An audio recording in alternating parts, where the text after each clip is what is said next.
fouled by Sickman. Milwaukee personal foul. That's number 2 on Jackson. And I expect now the Bulls have suffered enough offensively.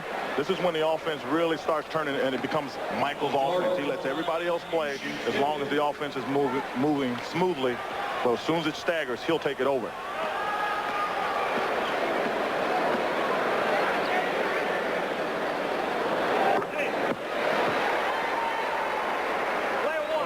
Coming up at halftime, Pat O'Brien, Bill Raftery back in our studios in New York with the Prudential at the half. Jordan now with 14 and 7 assists and 5 rebounds and 4 steals, and it's a 3-point Bulls lead. And it's only halftime. Robertson on the move, tries to kick it outside, but he is fouled. And that'll send Robertson to the line. Both teams penalty situation. 34, Stacey King, his third. Stacey King commits his third. Here's Del Harris, who back in 1981 took the Houston Rockets to the NBA Finals, where they lost to the Celtics in 6. Well, you know, when we spoke to Dale, the one thing that is similar to the team in 81 is he had an injury-prone team. They had a lot of injuries that year. And this year, with 235 man games missed, if you will, Dale's team leads the league with that number. So he says there are some similarities. One they don't have, though, they had Moses Malone there, and that makes a big difference. 49-47, Bulls with the ball, lead by 2. And 70 seconds to play in the half. Shot clock is at 10. Pressey on Jordan. And inside for King. Good defensive play by Cadillac Anderson, out of bounds to Milwaukee. Jordan got the pass inside to King, and Anderson was there for the block. Yeah, and the fans are booing, but everybody's got to realize, and I think the Bulls have forgotten, this is a playoff game, so some of the things that might be called regular season won't be called here, so you've got to continue to play till you hear the whistle. Pressey to the baseline. Oh, what a move by Paul Pressey. Boy, he had strong arms to just snuck in there with a nice move. And this game is tied at 49.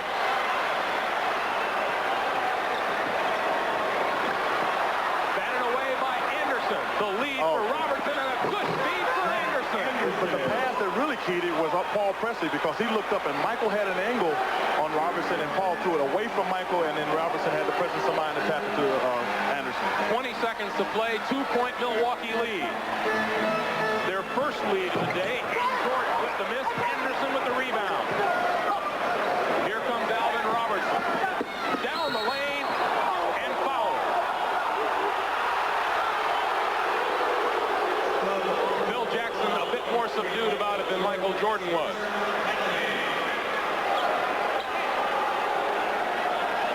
Alvin Robertson shoots 2. That's number 1 on Jordan, and Alvin Robertson will shoot 2.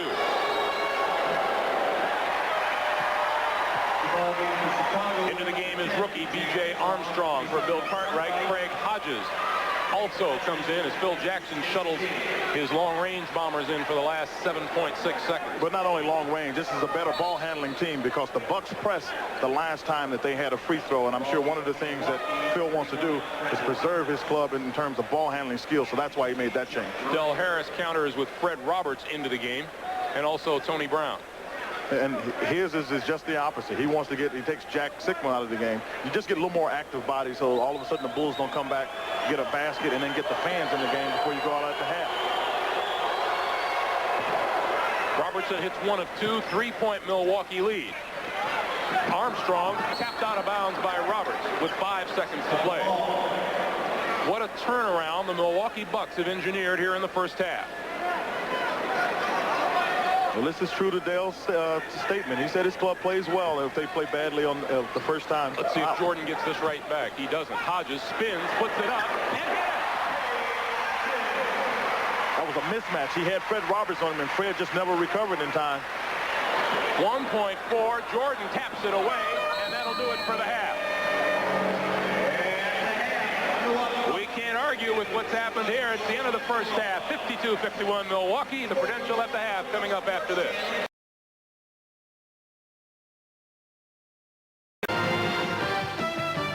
CBS Sports presents The Prudential at the half. Sponsored by the companies of the Prudential. Come to the Prudential and build your future on the rock.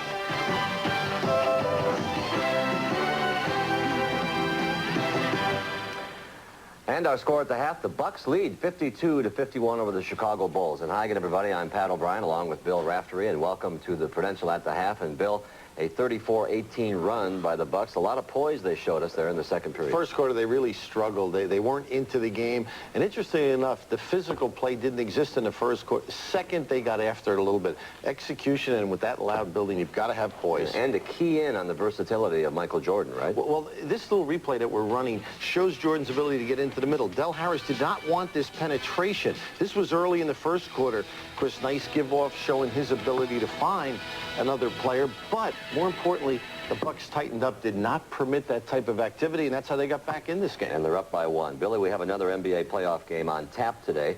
The Lakers and the Rockets in Game 2 of their Western Conference opening round. Let's go to the Forum and hear from Dick Stockton about a milestone we could witness today. The Forum in Inglewood, California is the home of champions in the NBA. That's where the Los Angeles Lakers play, and that's where the Lakers and Pat Riley can set a milestone today. Because it was 24 years ago this weekend that Arnold Red Auerbach coached his last game as head coach of the Boston Celtics. He achieved 99 playoff wins. And Pat Riley, who took over as head coach of the Lakers in 1982 and has won 4 championship rings, can surpass the legendary Auerbach today. A victory over the Houston Rockets this afternoon will give Pat Riley his 100th playoff triumph.